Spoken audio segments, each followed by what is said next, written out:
Merci beaucoup de participer à cette deuxième partie de C'est positif dédiée ce matin au thème, à la notion de faire avec l'existant. Et Émilie Charrier du CEE de Loire-Atlantique va justement en fin de rencontre nous faire un petit point de ce que ça peut vouloir dire de faire avec l'existant. Et donc en attendant ce moment avec impatience, on va tout de suite retourner au collège, et en particulier au collège de Donges, avec un beau titre « Sous l'enrobé la plage », qui nous rappelle des moments festifs ou militants. Et donc Laurence Robert et Sébastien Argan, qui sont paysagistes associés de la Terre Ferme, vont nous faire une présentation, alors comme tout à l'heure, une vingtaine de minutes. Et puis après, on aura une quarantaine de minutes d'échange. À vous la parole.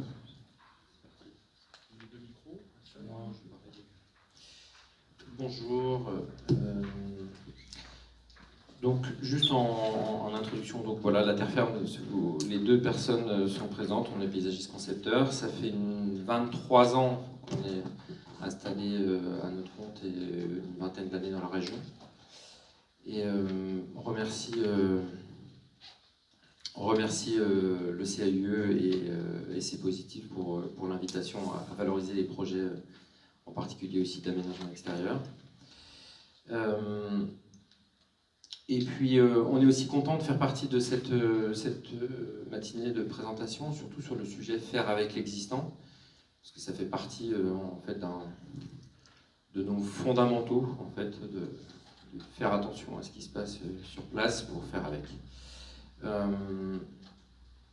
Un petit mot sur le nom du projet. En fait, sous l'enrobé la plage, généralement on donne des petits noms à nos projets et globalement c'est souvent lié au sens sur lequel on a travaillé. Donc ça doit vous donner quelques idées. Si vous voulez en savoir plus sur d'autres projets qu'on a menés en termes d'aménagement et voir d'autres petits noms, vous pouvez aller sur notre site laterreferme.eu. Alors,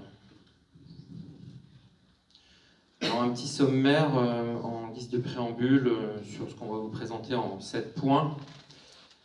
Donc la Terre Ferme, histoire de vous illustrer la manière dont on travaille en 3 mots, notre manière de faire. Ensuite, le programme qui nous a été posé, la question posée en fait pour le collège de Donges. Ensuite, l'existant évidemment, puisque pour faire avec, il faut d'abord regarder de près. Ensuite, faire avec l'existant. Avant de détailler un projet, en fait, on aime bien passer par une vision d'ensemble. Donc, on va vous montrer ça. Et puis ensuite, le fameux projet dans cette vision d'ensemble, et là où il s'agit plutôt de limites liées à un coût, souvent. Et puis une dernière partie illustrée en fait du chantier pour vous présenter en fait en images le déroulé du chantier et un petit bilan en résumé en quelques mots pour vous illustrer la face cachée du projet avec les quelques termes finalement de réponse au programme qu'on a abordé. Alors la terre ferme, bon, ça va pas être long, hein, c'est 3 mots. Illustré. Donc le recyclage, ça fait partie de nos habitudes de départ, en fait, de se dire qu'on peut faire avec les choses dont on dispose sur un site. Donc là, c'est un projet avec DLW pour Silène à Saint-Nazaire, quartier Kerlédé, où dans un programme de logements sociaux, il y a eu un réemploi des bordures T2 et d'enrobés décroutés pour faire du réemploi. Alors on fait ça à la fois par envie, puis aussi finalement c'est une économie de matière, et en même temps c'est une source de créativité. Un deuxième mot, le partage. Sur nos chantiers, en fait, évidemment on le partage avec un maître d'ouvrage, un projet, on le partage aussi avec les intéressés, les usagers. Là on est sur le site du fameux collège de Donges dont on va parler, Globalement, en fait, la plupart du temps, dans ces équipements publics, on souhaite partager le moment de la plantation avec les enfants. Donc là, on a fait globalement la plantation avec eux. Un dernier mot, en fait, qui caractérise un peu nos habitudes de travail et l'intensité d'intérêt, le comestible. En fait, là, encore une fois, un autre projet avec DLW. À Saint-Nazaire pour Silène. Ça s'est appelé les Jardins de l'Alhambra, on l'appelle pleine terre. Globalement, là on est sur un parking, ce qui est particulier. En fait, il y a une maman qui vient cueillir ses framboises avec son tupperware sur un parking. Donc voilà, il y a des framboises par là-bas si vous voulez. Et je pense qu'à cette saison, vous pouvez en trouver. Voilà, alors pour introduire le projet, évidemment, ça commence toujours par une question simple, ou quelques mots, enfin, ou des fois un peu plus soutenues, mais là, il y avait des choses assez simples qui étaient posées. L'idée de la désimperméabilisation des cours, puisque bon, on est dans le sujet, il faut réouvrir les sols, introduire de la porosité. Et puis l'apaisement des cours aussi, parce que finalement, c'est pas qu'une histoire de sol, tout ça. Les aménagements qui ont été faits à une certaine époque ont répondu à leurs objectifs, mais ça ne suffit plus. Donc le sujet de l'apaisement était une notion importante ajoutée à ce programme. Alors sur ce projet de cours, on a aussi été invité, alors c'est une cour prototype, parmi les deux qui ont été lancés par le département. On remercie le département de nous avoir invités à ce jeu du prototype. Il y a aussi le collège de Nantes, Victor Hugo, avec MAP. Et donc, en plus de cette expérience prototype, il y a eu l'idée de faire un référentiel, de nourrir le référentiel, qu'on a appelé préférentiel. C'est l'idée de faire un peu mieux et de préférence. Voilà, pour les programmes à suivre, en tirant parti de nos expériences mutuelles avec MAP et puis la Terre Ferme sur ces deux prototypes, qui sont sur des sites et des contraintes différentes. Alors, troisième point, l'existant. Donc, l'existant, c'est la base. Donc, il y a la question du territoire, il y a la question de la géographie. Tout à l'heure, vous en avez parlé pour le contexte dans lequel on se trouve, et c'est toujours important. Puis évidemment, après, il y a le site, le terrain. J'ai une petite citation de Pierre Dac qui dit « Pour y voir grand, il faut y regarder de près ». Et donc globalement, faire avec l'existant, c'est important. Donc on évite le registre du faire table rase, on n'est plus là-dedans, évidemment. Donc il faut inventorier, en fait, et trouver la manière d'inventorier ce qui est là pour faire avec. Alors les outils, souvent c'est la carte, le plan topographique, on va le voir, et puis le terrain pour compléter en fait ce qu'on ne voit pas, ce que les cartes ou les documents graphiques ne donnent pas à voir. Et puis après, en fait, il faut se mettre en route dans la conception, et donc il y a l'approche, l'idée c'est de se mettre en état critique de ce que l'on voit, pour voir comment le modifier, passer d'un état à un autre état. Alors, quelques images pour se situer. Donc on est à Donge, dans l'estuaire de la Loire. Le collège, globalement, est au centre du bourg, dans ce paysage de marais, pas très loin de la plus grosse raffinerie dont on entend parler de temps en temps. Et puis le collège, il est voisin aussi de l'école primaire juste à côté. Donc voilà, là on se rapproche du sujet du site. Donc juste pour le présenter en quelques points, donc il y a l'entrée sur une rue principale, et puis ensuite on arrive sur un espace un peu seuil, mais plus ou moins diffus, et on rentre dans la cour principale, qui est arborée, mais essentiellement aussi occupée d'étendues d'enrobés. On se trouve finalement dans un espèce de grand parc, enfin, ça pourrait s'apparenter à un parc, mais ça ressemble plus à une étendue un peu floue dont on ne connaît pas les les accès, les allées, enfin, ça manque un peu de dessin. Donc c'était un peu le préalable sur l'approche de ce contexte. Alors évidemment, pour travailler, nous, on a besoin d'informer un peu plus ces choses-là. Donc le prérequis pour travailler sur un projet est connaître ce fameux existant avec lequel on voudrait travailler. Il faut le plan topographique. Ça, c'est une condition de base pour bien travailler.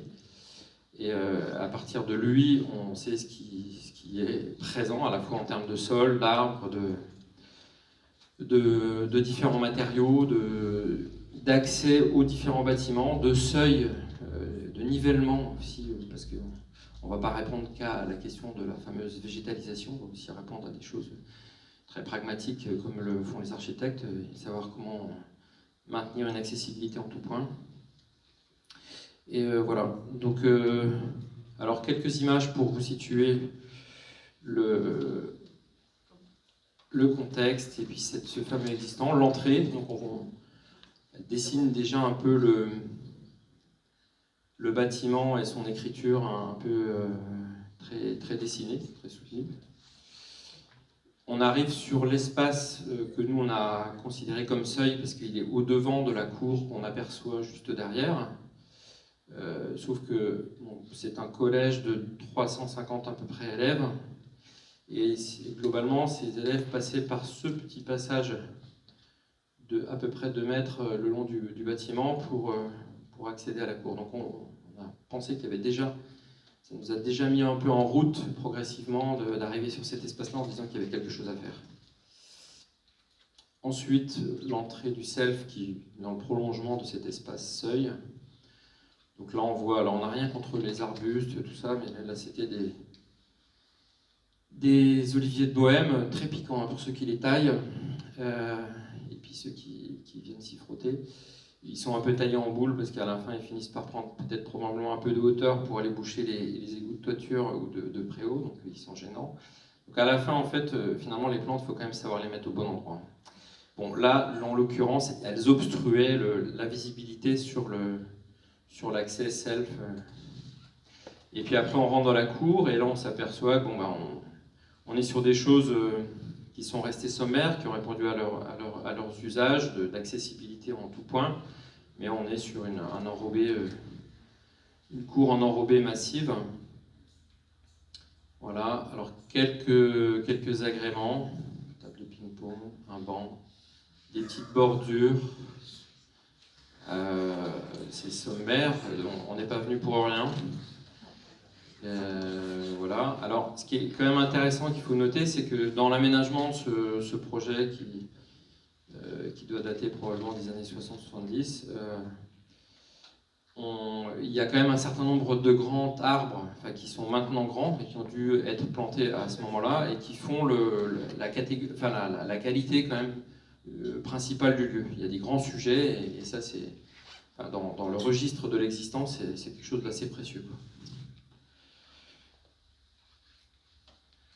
Et donc on a vu un grand arbre isolé et il y a aussi un espèce de bosquet. Enfin, nous on l'a très vite identifié comme bosquet parce qu'on se met tout de suite en route vers le projet. Donc voilà, une masse un peu arborée importante.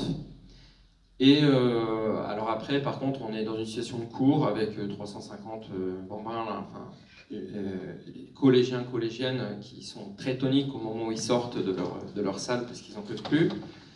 Donc évidemment, on a un piétinement intensif des sols et puis là, on sait ce que ça peut finir par faire pour un arbre et c'est très compliqué, quoi. Il vous reste un peu moins de 10 minutes. Oui, je fiche mon chrono.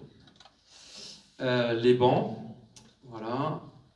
Table de ping-pong enrobée, voilà, on fait un tour des cours, passage enrobé, enfin bon, la structure un peu des lieux. Une petite table au milieu de tout ça, pour 350. Donc faire avec l'existant, plan d'ensemble. Donc je reviens sur le plan topo pour vous remontrer en fait le territoire, enfin la superficie sur laquelle on a travaillé, et puis très vite, en fait, bon, il a fallu faire un dessin, reprendre ça pour restructurer un peu le collège, donner une vision plus d'ensemble pour ensuite se dire on va pas tout faire. Et donc voilà, donc on a fait une réorganisation assez forte des allées, contre-allées, pour revoir surtout l'adressage en fait, des bâtiments entre eux, rendre une lisibilité qui n'était pas présente. C'était quelque chose de très important. Et petit à petit, en fait, ce grand découpage avec une géométrie qui répond de celle du bâtiment, et petit à petit, en fait, ça nous a permis d'isoler en fait un périmètre de travail pour le projet. Donc on est passé par cette présentation-là au collectif d'enfants pour leur faire voir en fait le sens dans lequel on allait travailler, pour ensuite faire la présentation du projet. Et puis de s'accorder avec le maître d'ouvrage sur ces orientations-là. Donc là on rentre sur le sur-mesure, c'est-à-dire qu'une fois qu'on a vu cette vision d'ensemble, ensuite on va détailler ce vers quoi on est allé. Donc au départ, le sujet c'était quand même surtout la cour, mais on a réussi à vendre l'idée de s'intéresser au seuil, dont j'ai un petit peu parlé. Donc à réouvrir cet espace pour accéder à la cour, donc le réouvrir de manière plus généreuse. Donc là c'est là où il y avait la petite pelouse qu'il y a eu au début, et puis l'allée qui longeait le bâtiment. Donc globalement, en fait, on est allé vers une ouverture de l'espace, une augmentation de la perméabilité, parce que là, vous voyez, bon, sous l'enrobé, la plage, donc la plage, elle est là, elle est là. C'est cette idée d'amener de la perméabilité, mais de manière massive, parce que si on veut le faire, il ne faut pas le faire à moitié. Et là, on a proposé un dispositif de sable compacté. C'est-à-dire qu'à partir du moment où on commence à mettre des liants, bah, c'est là où en fait on ne répond pas à la question de la perméabilité, donc on a mis du sable. Alors on n'a rien contre l'enrobé, puisqu'on en a également remis, parce que pour les questions d'accessibilité, tout ça doit quand même fonctionner. Je vais vous le montrer différemment. Donc ça c'est une coupe de l'état initial pour montrer l'orientation prise, quoi. Donc on part d'un sol mesuré à...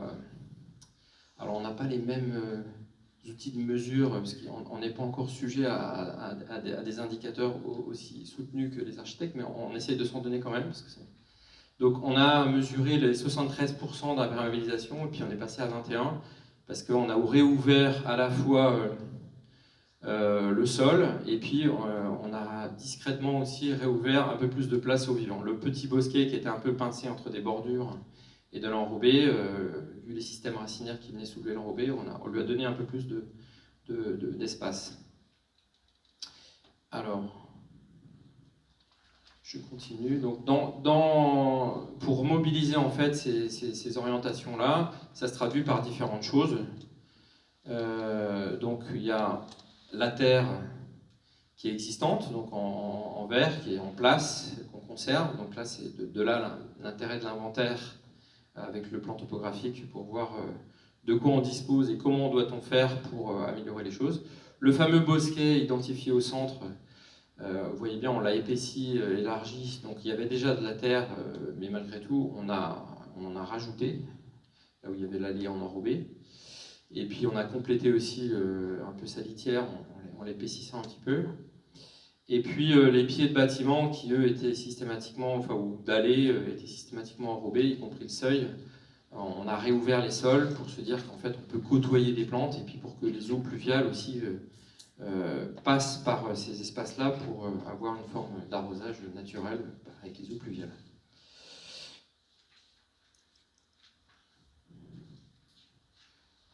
Je passe. Non. Donc là c'est juste pour quelques images.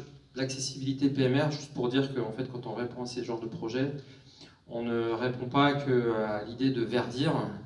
Il y a plusieurs autres questions qu'il faut quand même avoir à l'esprit quand on aménage. Donc là, c'est l'accessibilité pour rassurer tout le monde et puis et faire en sorte que le projet fonctionne. Il y a aussi le même sujet, mais pour l'accessibilité pompier, c'est pas quelque chose qu'on voit qui est inscrit au sol, mais qui doit, n'empêche, être étudié pour voir la circulation des véhicules si jamais il y avait un problème d'incendie sur l'établissement. Donc quand on fait une cour, il faut aussi s'intéresser à ça, quoi. Après, quelques objets d'aménagement pour illustrer les composantes en fait, avec lesquelles on travaille. Là, un petit banc bordure. Alors c'est pas grand-chose, hop là. C'est pas grand-chose, mais ça permet de mettre à distance, donc c'est tous ces petits là, ils sont identifiés en rouge. ils permettent de protéger en fait les plantations qu'on espère voir pousser. Donc, et on peut s'asseoir sur l'ensemble des cours, au droit des cours. Donc là, il y a 270 mètres linéaires de bancs. Donc là, les enfants peuvent se garer, s'asseoir et profiter des cours pleinement en tout lieu. Il n'y a plus les 6 petits bancs qu'on avait vus tout à l'heure. Et puis après, il y a d'autres dispositifs qui ont fait partie l'invitation aussi de la maîtrise d'ouvrage de trouver des dispositifs pour faire des classes dehors. Là, on a inventé un espèce de grand banc qui permet de faire ça. Et puis, il y a des petits bancs aussi dans le bosquet. Voilà. Alors, je vais passer directement aux images de chantier pour illustrer en fait la manière. Donc, il y a un peu de choses qui ont à voir avec cette fameuse ouverture de sol et puis des possibilités de réemploi. L'idée de qualifier ces espaces avec les différents aménagements, de ne pas perdre de vue l'idée d'ouvrir, d'élargir, de relier les choses. C'est pas que des plantes. Et puis après, la question du partage, du chantier participatif. Alors, juste des images pour finir. Donc avant, après, la fameuse plage s'est étendue. Et on a une mise à distance avec les parties, les accès en béton, les accès en enrobé. Entre parenthèses, l'enrobé permet les marquages au sol pour inviter à d'autres activités. Là, il y a une piste d'athlétisme qui est née dans le sens du projet. On ne peut pas faire du marquage au sol sur un sol satellite. Voilà, vite fait, les images avant-après. Donc les plantations, réouverture, accessibilité, les petits bancs. Voilà, un pied de façade qui peut accueillir des plantes. Le bosquet qui nous remercie. Les enfants sur les aires de jeu. Le banc transat à 127 degrés. Les plantes, les copeaux, voilà, d'autres systèmes d'allées, la classe dehors. C'est le banc là. Oui. C'est la salle de classe, ça Oui, alors là, elle a un grand succès. En fait, on a fait ça surtout en se disant, bon, on a appelé ça banc classe dehors, c'est des petites ruses pour s'éviter. Si on avait appelé terrasse, on nous aurait peut-être proposé un garde-corps, donc on l'a appelé banc. Et donc il faut ruser, hein, c'est nos métiers. Et puis là, l'idée c'était surtout aussi de protéger l'arbre, de pouvoir venir le côtoyer, voire de profiter de son ombre. En fait, il faut savoir que là, il n'y a pas une location, mais il y a un agenda en fait d'usage de la classe dehors. Donc on remercie celui qui a décidé de planter ce chêne il y a une quarantaine d'années, parce que là, il fait l'unanimité. Alors, vite fait en résumé, c'est la dernière image. La liste en fait des éléments de choses auxquelles on a pensé pour construire ce projet et pour répondre à la question posée. Donc la nécessité de faire un état des lieux pour faire ce fameux existant, donc, le diagnostic. Alors on parle de la face émergée qui nous concerne surtout, mais on a été aussi associé avec un bureau d'études pour interroger les réseaux et voir la compatibilité de tout ce qu'on pouvait proposer au-dessus. Et puis la nécessité aussi pour nous semble de devoir penser en grand, même si on fait des choses très localement après précisément, donc de ne pas perdre de vue ce temps-là. Aménager les seuils et les cours, c'est-à-dire que c'est pas qu'une histoire de cours et de verdissement, et puis il y a la question de l'adressage. Ça c'est une chose qu'on a découvert avec TW et Silène, trouver où est la porte d'un bâtiment. Ça paraît banal, mais c'est tellement important en fait de rendre simple la manière dont on rentre sur un lieu et dont on comprend par où on doit cheminer. La mise aux normes, accessibilité, j'en ai parlé. Enfin voilà, c'est une manière de ressouligner en fait ces chapitres-là qu'il faut garder en tête. Ça fait partie de l'élément en fait qui ont intégré le référentiel à la fin pour penser, de manière globale à toutes les choses à prendre en compte. Et puis une chose qui a été intégrée dans le projet, c'est la conception libérée des stéréotypes de genre. Globalement, il n'y a pas le terrain de foot dédié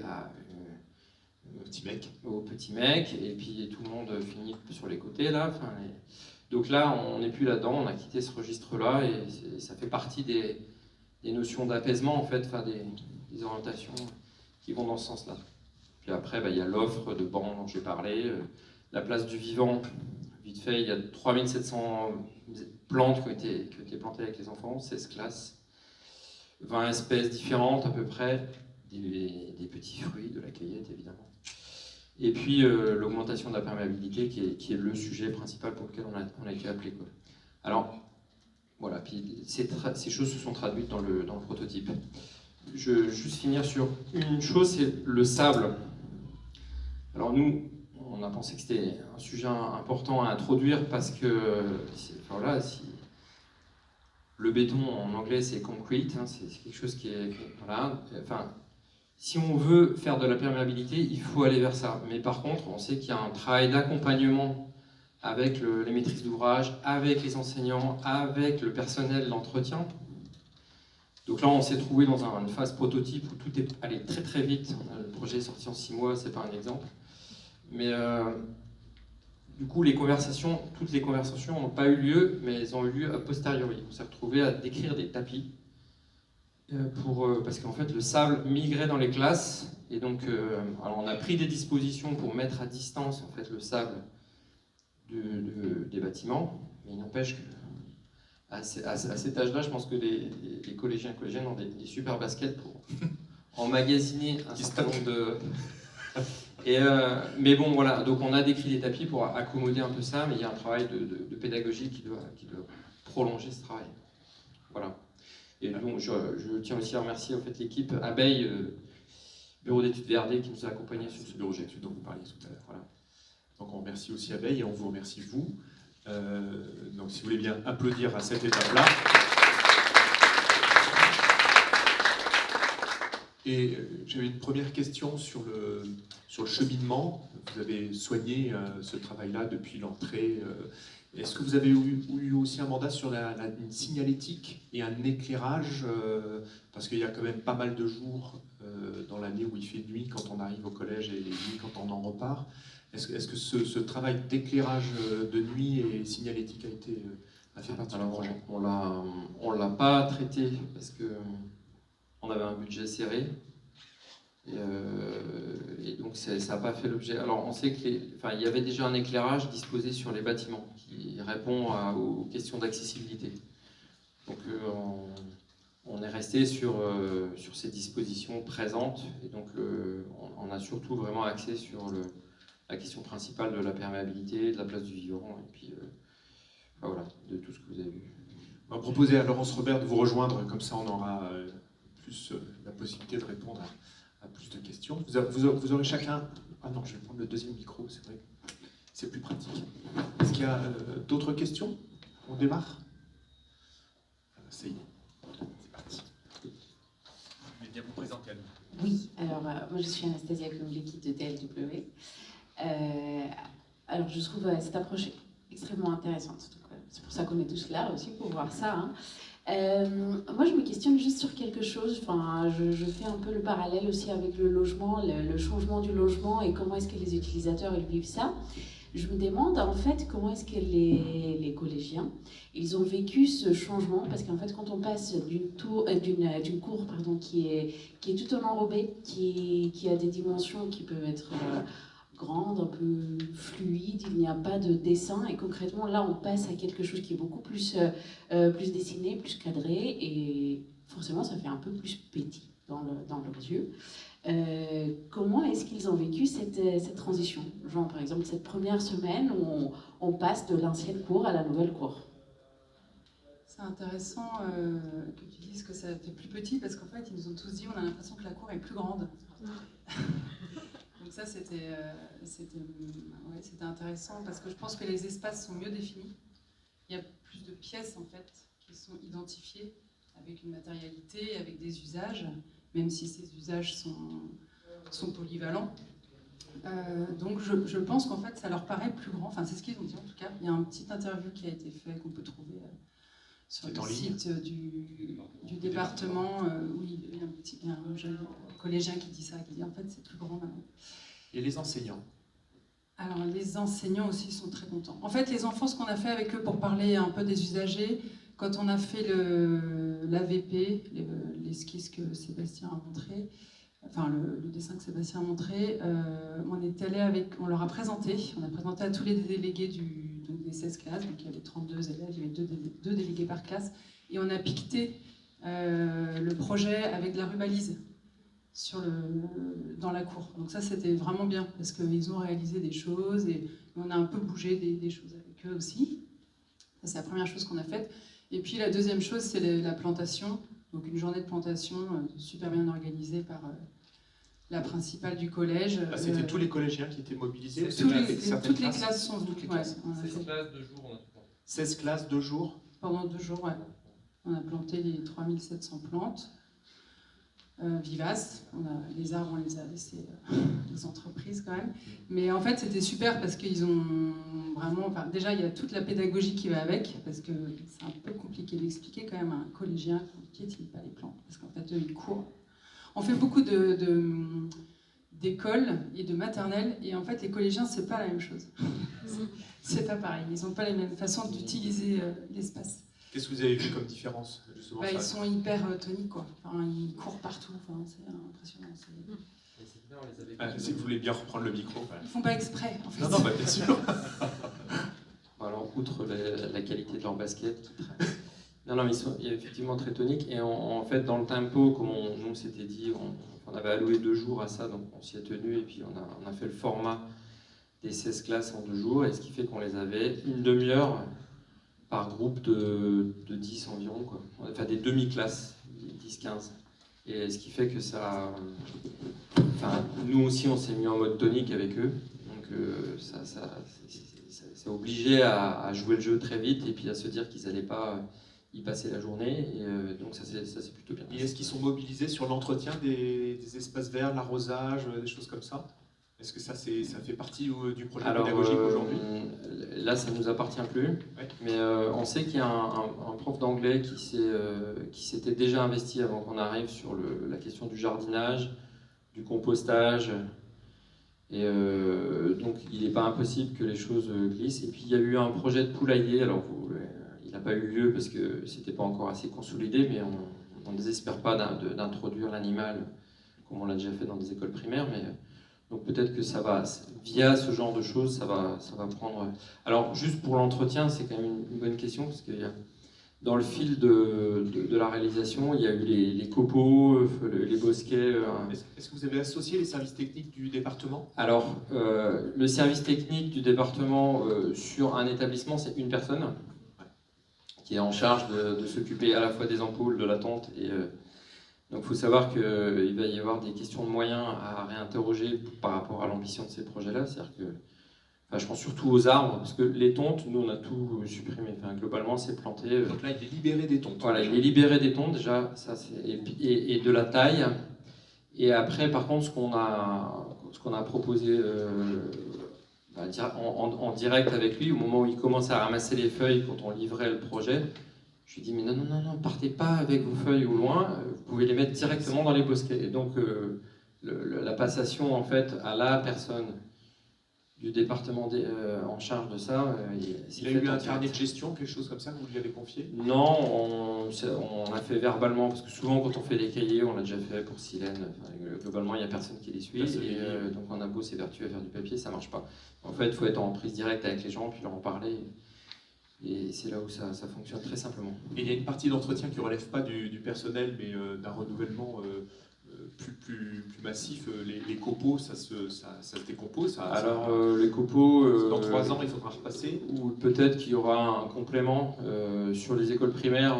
Enfin, sur les espaces de jeu, c'est beaucoup plus soutenu.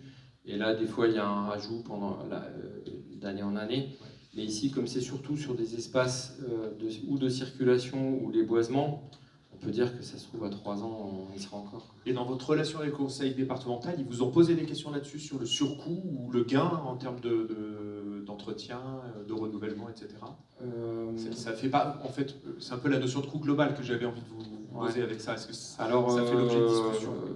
C'est moins cher de planter que de faire un sol imperméable, ça tombe bien.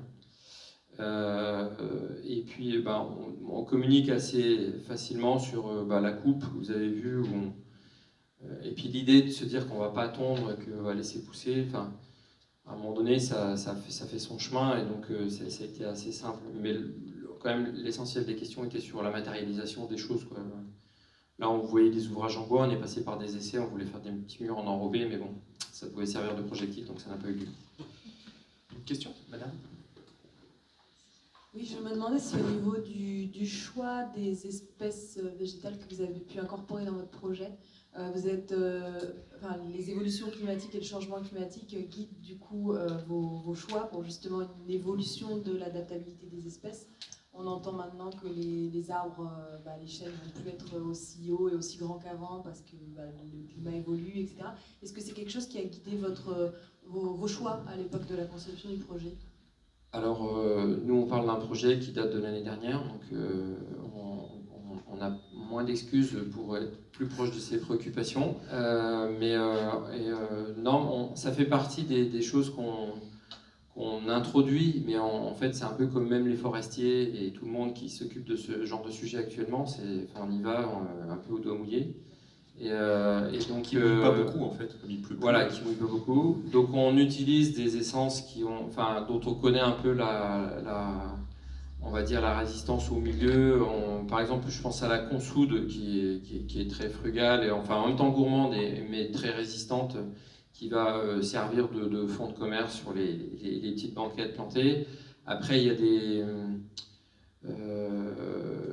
a des aquilées de mémoire, il y avait du lierre aussi, des choses un peu rustiques, et puis d'autres choses peut-être qui sont un peu plus précieuses entre guillemets, ou de cueillette, framboisier, fraisier, qui cohabitent avec tout ça. Et dans les strates arbustives, on a introduit un peu des choses qu'on voit dans le système dunaire, comme l'arbousier, quoi. Et donc qui déjà méditerranéen, subatlantique, et puis qui peut cohabiter avec ce sous-étage. Après, on a installé quelques fruitiers. Pour un verger, on est déjà en situation de lisière, on espère qu'ils vont pouvoir manger des pommes un jour, sinon... Mais voilà, donc sur les espèces. Et est-ce que vous visez le couvert végétal? Oui, justement, c'est ce que je voulais ajouter, c'est que depuis toujours on fait ça, mais là on insiste lourdement sur le fait qu'il faut vraiment planter hyper serré. Donc vraiment avoir du couvert très vite, parce que c'est comme ça qu'il y aura déjà moins d'entretien.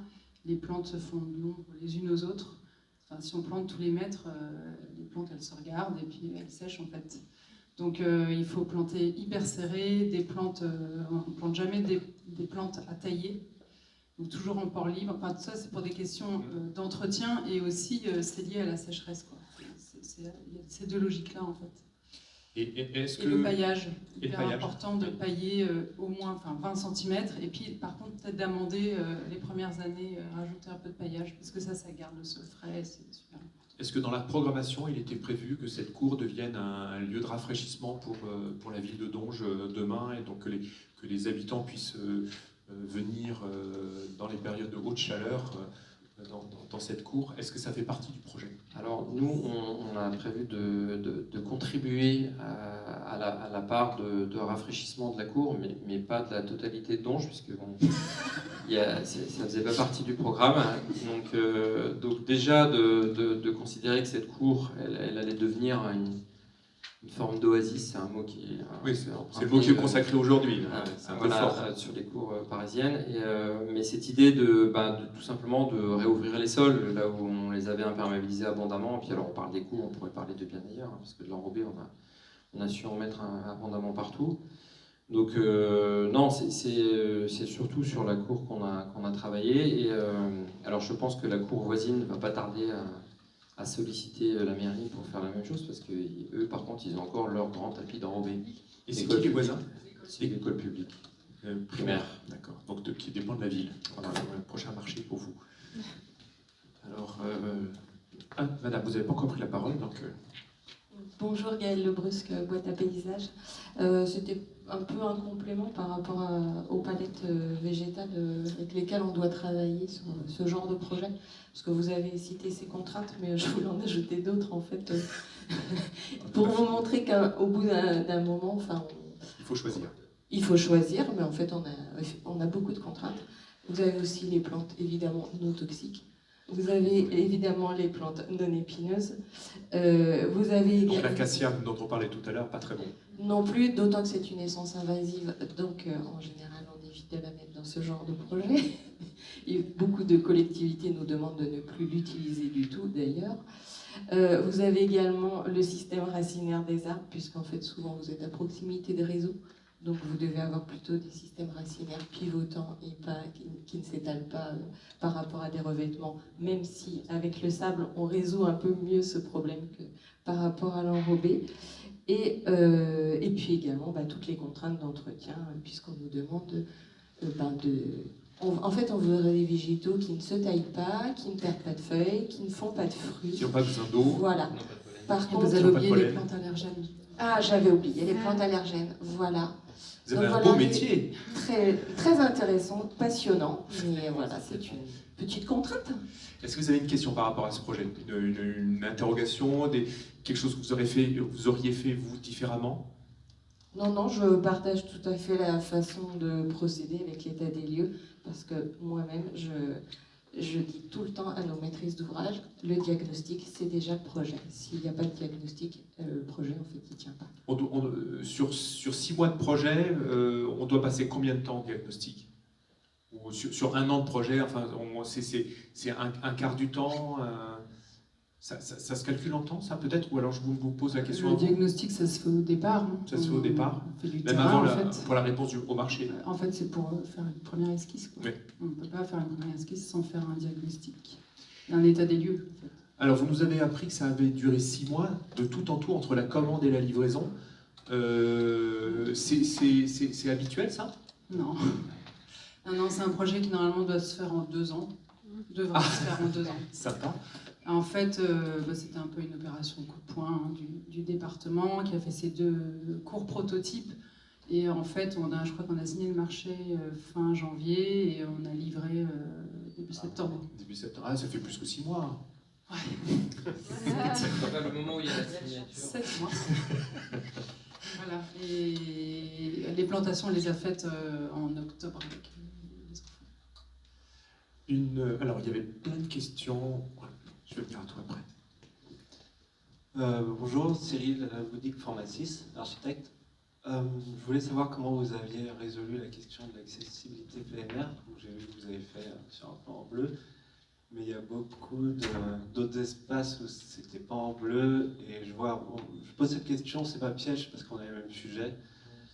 Et comment vous allez dans le bosquet ou comment vous excluez pas le banc en classe, voilà.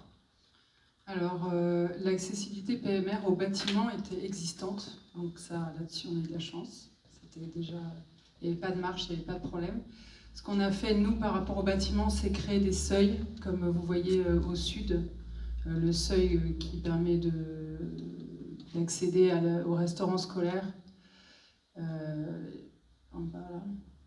Ouais, celui-là, voilà. Donc parce que là c'était un tout petit espace, donc en fait de créer, alors c'est pas vraiment PMR, mais c'est vraiment une question d'accessibilité tout simplement, quoi, créer vraiment des places aux endroits où il y a des entrées, des sorties importantes. Sinon sur la question de l'accès aux activités dans la cour, tout est accessible, sauf, vous avez raison, les allées en copeaux qui sont à l'intérieur du bosquet. Donc ça a été une grande question pendant la conception. Donc finalement, en fait, par rapport aux racines des arbres existants, on ne pouvait pas mettre un revêtement qui permettait l'accessibilité PMR. Donc en fait, ce qu'on a fait, c'est qu'il y a des tables qui sont sur le côté du bosquet auxquelles on peut avoir accès. Il y a le tour qui est possible, et puis sinon... Et à gauche, il y a des tables et des bancs qui sont accessibles pour des fauteuils aussi. Donc on n'a pas pu tout rendre accessible, mais le plus possible. Et il y a des réactions, des plaintes, des mécontentements de ce point de vue Non, parce qu'il y a une attention quand même qui est portée et on fait le maximum, et du coup c'est bien mieux que ce qui était déjà là, quoi. Donc il n'y a pas de plainte. Une autre question, Christine Collin? Bravo pour votre travail déjà. Et ensuite, j'aimerais que vous développiez un peu plus techniquement ce que vous entendez par réemploi, sur ce qui existe, où ça part, etc. Et ensuite, partager avec tout le monde l'existence de Mini-Week Forest. J'imagine que vous connaissez cette association qui plante des forêts dans des lieux en faisant se rencontrer en fait le mécénat avec tout à chacun pour aller planter effectivement sur un mode de plantation de 3 essences, petites, moyennes et grandes, sur 1 mètre carré avec du paillage justement. Donc ça m'a fait penser à ça. Moi j'ai eu la chance d'y participer l'année dernière à la Masse de Couëron, 2000 essences, et donc on monte 1 mètre par an avec un objectif d'abaisser de 6 degrés l'ensoleillement dans les chambres qui sont à côté. Ça a aussi l'intérêt d'un point de vue sociétal de se rencontrer les mécènes pour leur journée, au lieu d'aller faire du kart ou je sais pas quoi, on vient tous planter ensemble et c'est vraiment hyper sympa. Voilà. Merci. Alors, on va commencer par le réemploi et l'enrobé. Il y avait de l'enrobé dans la cour à la place du sable. J'imagine qu'il n'y a plus d'enrobé en dessous du sable, hein. On est d'accord. Donc, qu'est-ce qu'il est devenu cet enrobé? Donc en fait, sur ce projet-là, il y avait l'enrobé qu'on a mis en tas et on devait, autour du bosquet, faire des petits murets d'enrobé, comme vous avez vu un exemple en tout début de présentation. Donc on avait stocké l'enrobé pour faire un petit muret, et en fait, les services du département étaient un petit peu sceptiques. On a pas mal discuté, et on a déjà fait ça dans des cours de primaire. Là, on a décidé de ne pas le faire. On s'est dit, bon, c'est une première pour nous, on ne prend pas le risque. Parce que c'est vrai que ça s'effrite un petit peu, très peu d'ailleurs, hein, ça vieillit bien. Ça dépend des enrobés, ça dépend des qualités. Là, on a décidé de ne pas le faire. Par contre, on a recyclé des dalles de béton qui étaient des circulations qui n'étaient plus tellement utilisées, et pour faire des seuils, pour faire les seuils entre la cour en sable et puis les espaces en copeaux. Vous voyez, de chaque côté du banc classe dehors, et puis les seuils d'entrée aussi du bosquet. Donc on les a réutilisés. Et le mobilier en bois, donc c'est neuf, hein, j'imagine. Ouais. La provenance fait sur mesure. du bois. Alors la provenance du bois, bonne question. Donc nous on essaye de tout faire en robinier, évidemment. Mais c'est le bois le plus cher parce que c'est celui qui a le plus de qualité, et par rapport à notre budget, ça n'est pas passé. Donc c'est notre premier projet en pain autoclave. Donc voilà, c'est pain traité, quoi. Parce que c'est genre la moitié. Et la provenance, vous la connaissez? Globalement, on décrit, en fait, on ne peut pas s'occuper de toute la filière, puisqu'à la fin, finalement, c'est l'entreprise qui répond. On a juste invité à ce que ce soit d'entreprises classées, de fournisseurs, PEFC, FSC, pour avoir des forêts du bois issu de forêts renouvelables avec des pratiques. Voilà, donc après, c'est l'entreprise qui justifie de ça dans son bon de commande. Après, le pain est probablement des Landes. Et les mobiliers qui étaient là à l'origine, la table de ping-pong, etc., elle est restée? Vous l'avez utilisée pour autre chose? On a essayé on l'a stockée, et en fait elle a été cassée. Donc on n'a pas pu la réutiliser, mais l'intention était là, donc on a une nouvelle. Et sinon on a réutilisé les tables, les petites tables carrées là qui sont dans le bosquet. Est-ce qu'il y a une autre question?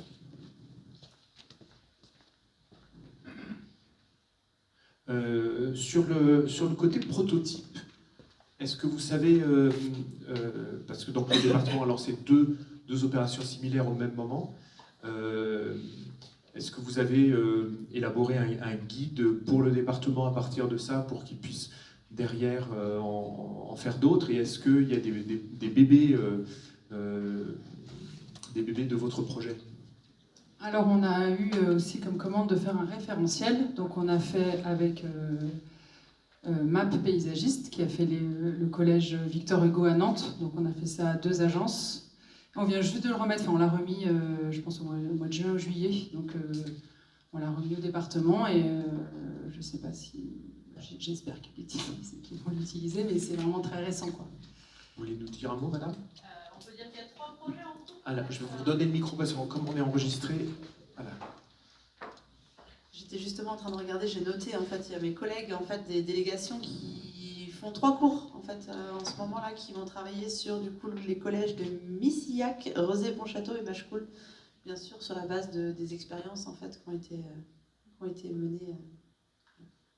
Parfait. Donc ça a bien servi de prototype pour enclencher quelque chose. Et l'idée, c'est de continuer, en fait, comme je disais, sur les collèges neufs, on intègre cette démarche.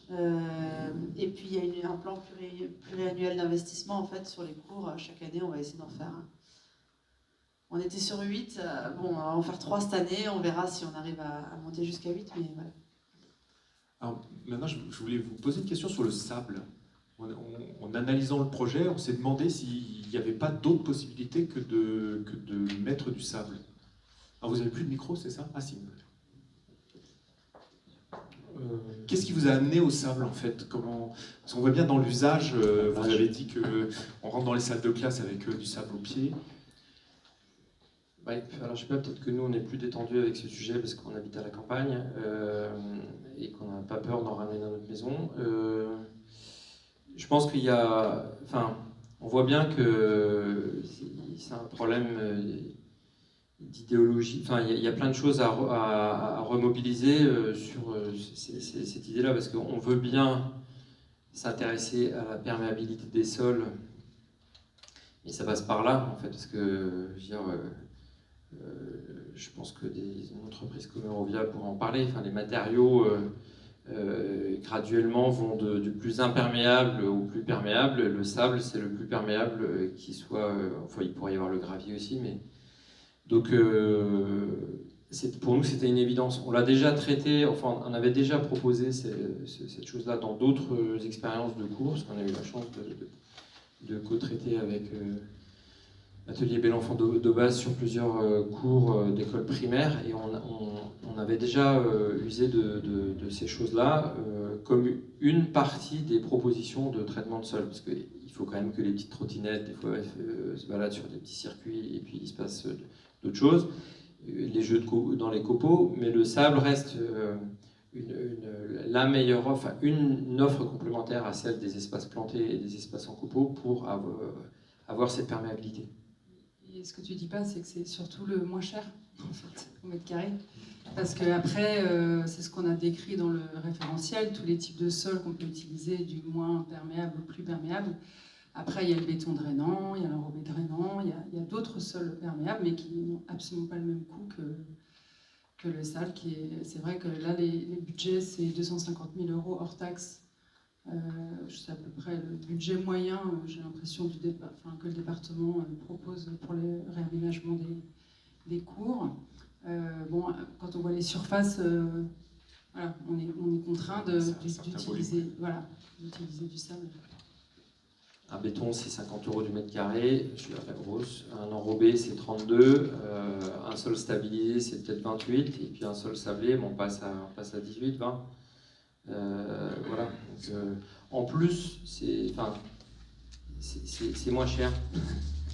Donc après, par contre, il faut que tout le monde soit d'accord. Du chef d'établissement à la femme de ménage, en passant par le département, pour se dire comment fait-on ensemble pour traiter ce sujet d'îlot de fraîcheur. C'est pas que les plantes qui répondent. Si on veut répondre au sujet massivement, il faut quitter l'imperméabilisation des sols et puis il faut. Voilà.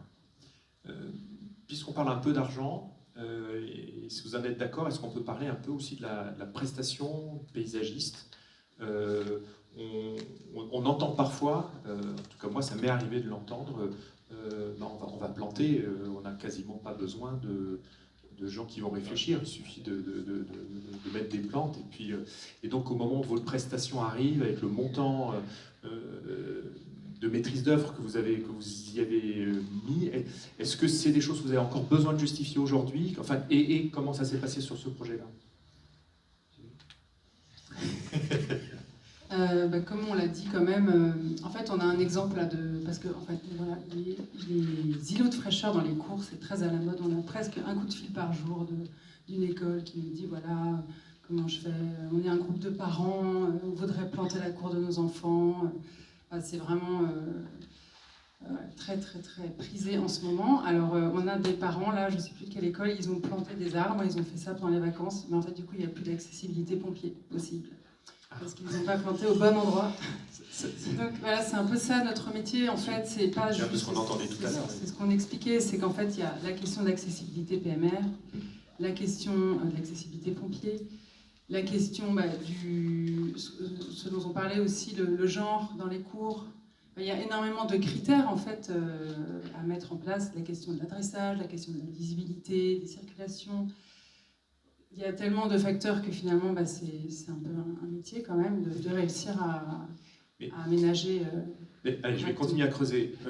Si on a bien lu, compris, 70 € du mètre carré pour la cour, c'est très très bon marché.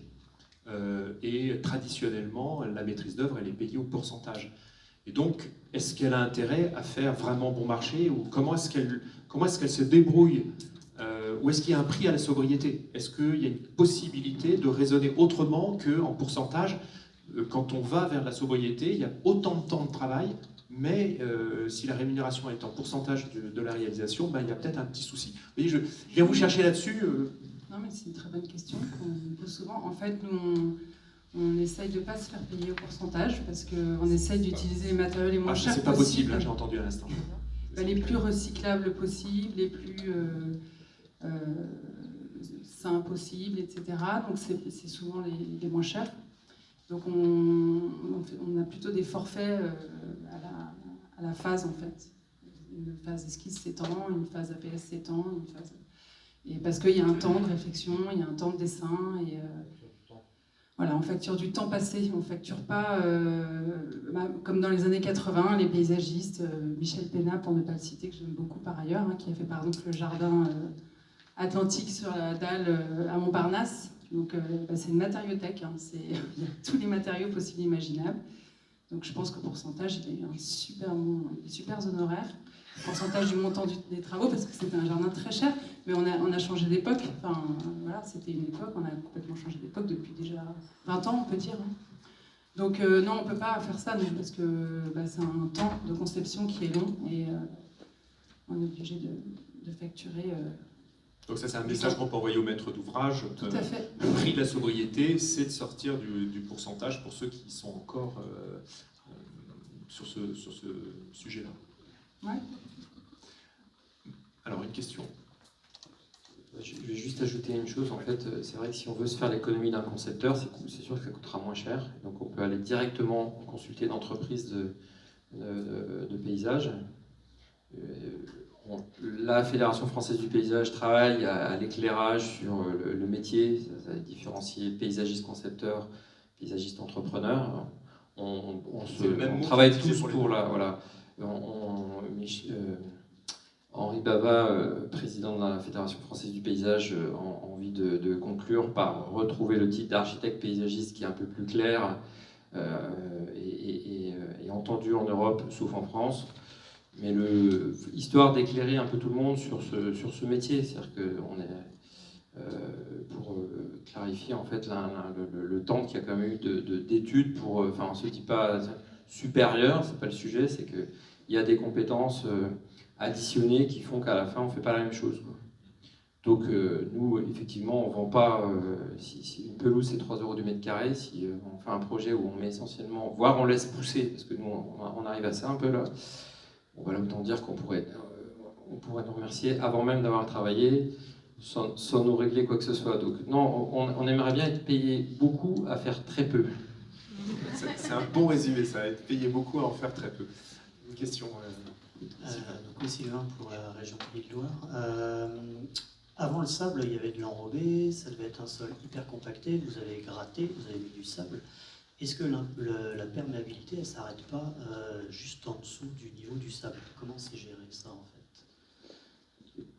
Alors, quand on a décompacté, on a vu que c'est quand même des sols qui étaient déjà abondamment empierrés de manière un peu hétérogène. Donc ça a été travaillé massivement en surface et sur la partie superficielle.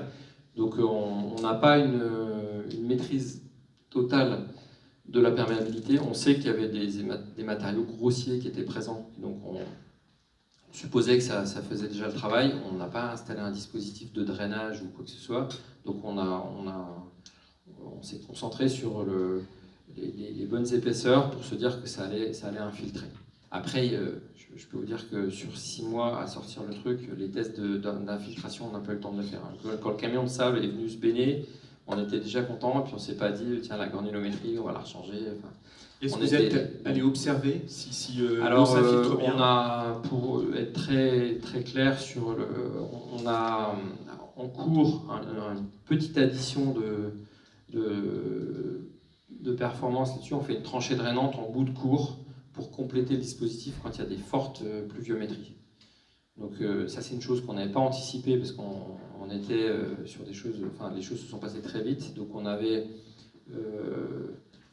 l'envie de circulation d'eau dans les banquettes voisines avec les pentes naturelles, mais en fait, comme il y a eu une espèce de flaque qui s'est reconstituée là où elle était d'ailleurs dans l'enrobé avant, donc on a travaillé, il y a un chantier qui va sortir dans les vacances de la Toussaint pour solder cette histoire. Donc il y a une petite tranchée drainante qui va compléter le dispositif. On était le mois dernier à Angers pour un C positif, je crois que c'était avec Talpa, donc un de vos confrères, et on parlait du Clos Coutard, et il nous a rappelé à plusieurs reprises que si on veut un sol drainant, c'est d'abord un sol végétal.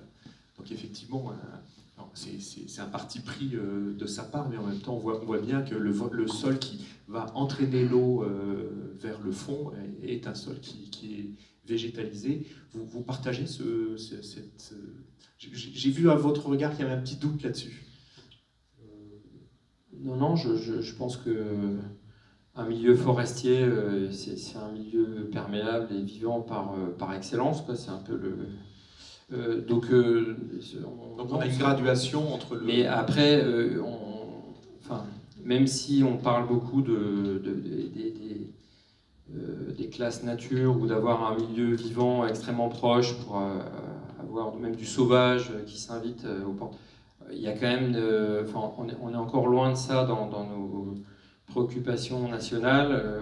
On est encore dans le registre du propre. Donc si déjà on arrive à cohabiter avec un peu plus de vivants, ça sera déjà pas mal. Et puis et si en plus on se dit que c'est pas grave d'avoir du sable et d'avoir des choses, parce qu'il y a quand même la nécessité de l'espace ouvert, c'est-à-dire qu'une cour de récréation. Peut-être qu'en milieu rural, c'est plus facile de cohabiter avec un bois, encore que c'est pas une réalité.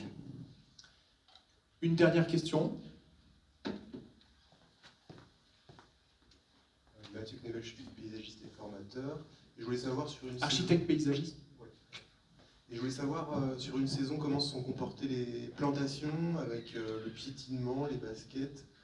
Et puis l'année qui n'a pas forcément été propice aussi au bon développement des végétaux. Moi je peux faire une réponse. Alors partout on a mis des petits bancs 5-15 là, les petits bancs que vous voyez derrière là, nickel, parce qu'en fait ça fait une limite. Et on les avait pas mis partout pour des questions d'économie. Par exemple, on n'avait pas délimité toutes les allées qui sont à l'intérieur du bosquet.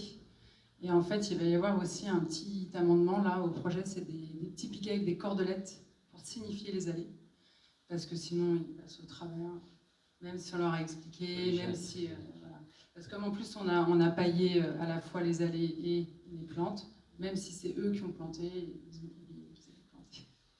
Donc voilà, il faut quand même signifier les circulations par rapport au piétinement.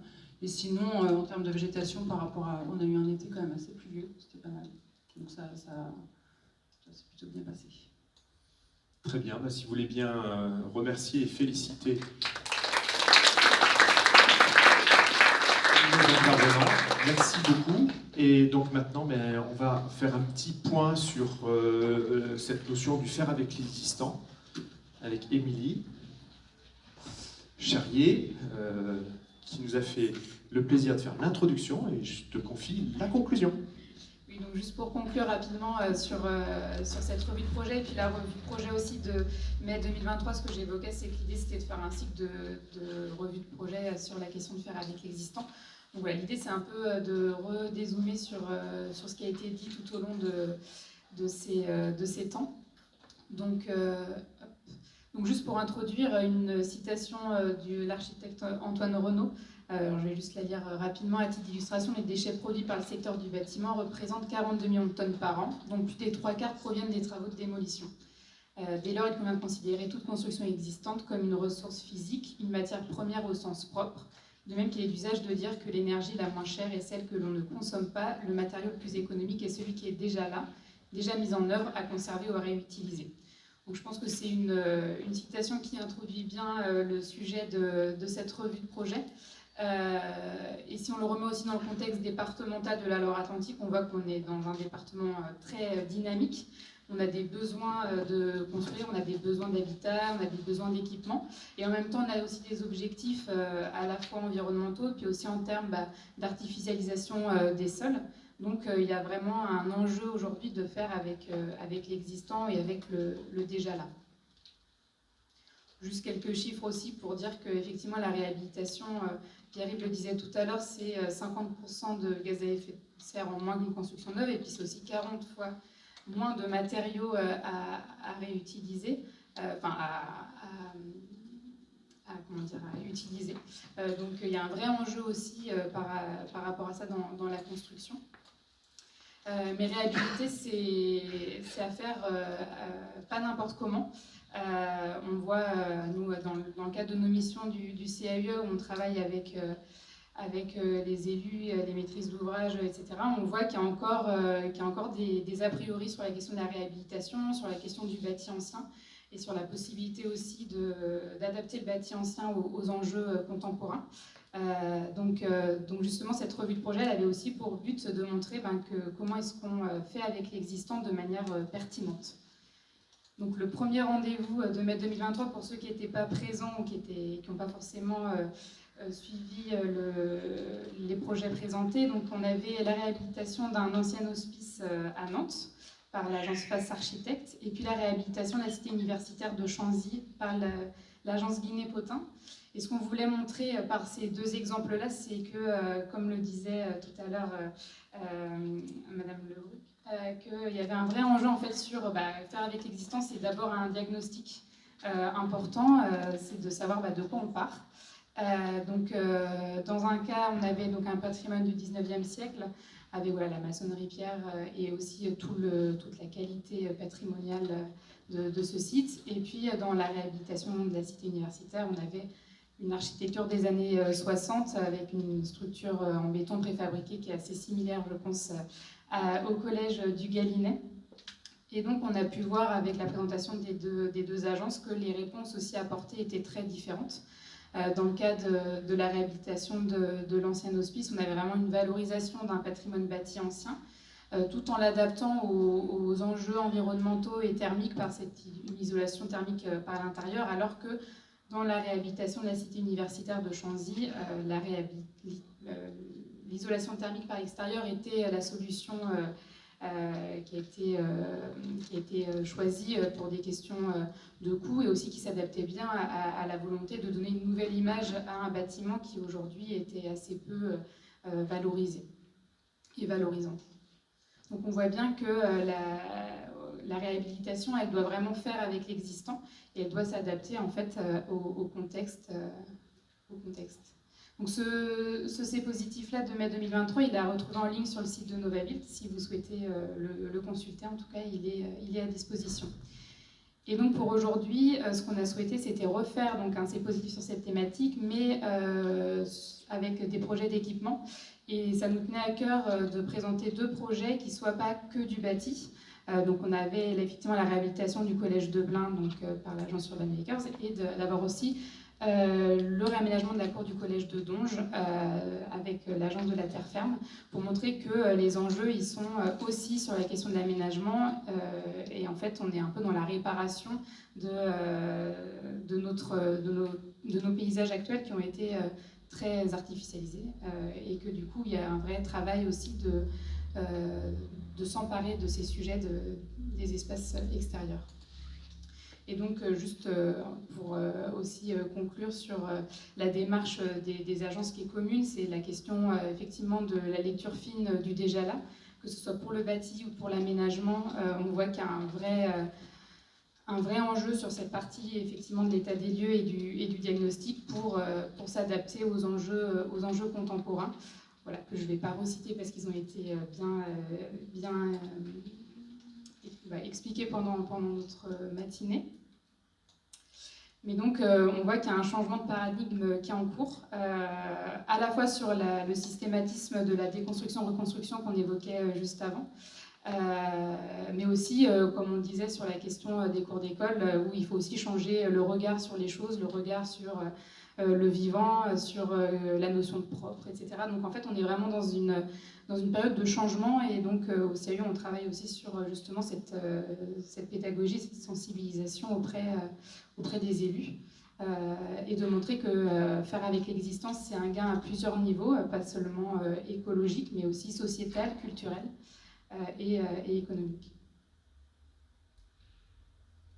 Et pour accompagner ce changement, il nous paraît important aussi de se dire que on a effectivement le décret tertiaire en ce qui concerne la réhabilitation, mais on voulait aussi parler de... Donc là, on cite Laurent Rossès, qui avait fait un édito au mois de juin 2022 pour Novaville, qui parlait de la RE 2020 élargie, et comment est-ce qu'on peut prendre en compte aussi l'existant dans les calculs du cycle de vie, parce qu'on parle du cycle de vie du bâtiment, mais finalement on ne prend pas forcément en compte l'existant, la matière première qui est déjà là.